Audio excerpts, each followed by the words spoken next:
ಮರಾಠದ auto driver ಅವನು ಹಿಂಗಡಿ ಸತ್ಯಾತ್ಮ ತೀರ್ಥದ್ದು ಇದು ಬರ್ಸೇನ ಅವನು ಅದು ಬರ್ಸಿದಾದ ತಕ್ಷಣನೇ ಮಾರ್ನಿಂಗ್ ಸಿದ್ದೆ ಲೋನ್ ಸೆಕ್ಷನ್ ಆಗಿದೆ. 3 ವರ್ಷ 4 ವರ್ಷ ಆಯ್ತು ಏನು ಅಡ್ಡಾಡಕತ್ತ ಬ್ಯಾಂಕಿಗೆ. ಒಂದ್ ದಿವಸನು ಹಾಗೆ ಇದ್ದಿದ್ದಿಲ್ಲ.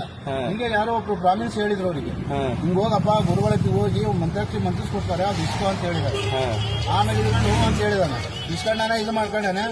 ಆಮೇಲೆ ಅವ್ನು ಭಕ್ತಿ ಪೂರ್ವಕವಾಗಿ ಇದು ಮಾಡ್ಯಾನೆ, ಏನೋ ಹೆಸರು ಬರ್ತಾನೆ. ಅದು ಬಳಸಿ ಮಾನಿಸಕ್ಕೆ ಬ್ಯಾಂಕಿಂದ ಫೋನ್ ಬಂದಿದ್ರು. ಗುರುಗಳ ಅನುಗ್ರಹ ಅದೇ ಮತ್ತೆ ಅವ್ರು ಸತ್ಯಾತ್ಮ ಅಂದ್ರೆ ಈ ದಿವಸ ಭಗವಂತ ಪೂಜೆ ಮಾಡೋರು ಅವರು ಮುದ್ದದಾಣಿ ನೀವು ಹಾಕಕ್ ಬರ್ತದ? ಯಾರು ಹಾಕ್ಬೇಕೋ ಯಾರು ಮಾಡ್ಬೇಕೋ ಅಷ್ಟೇ ಅವರೇ ಮಾಡ್ಬೇಕು ಅದನ್ನೆಲ್ಲ. ಸಕಲ ಜೀವರಿಗೂ ಅವರು ಅನುಗ್ರಹ. ಅದೇ ಮತ್ತೆ ಸತೀಶಾದೆ ಕೆಡಬೇಡ ಆಯ್ತಲ್ಲ ಹಾಡು ಕರೆಕ್ಟ್.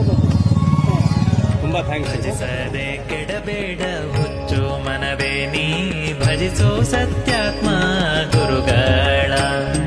ಭಜಿಸದೆ ಕೆಡಬೇಡ ಹುಚ್ಚು ಮನವೇ ನೀ ಭಜಿಸೋ ಸತ್ಯಾತ್ಮ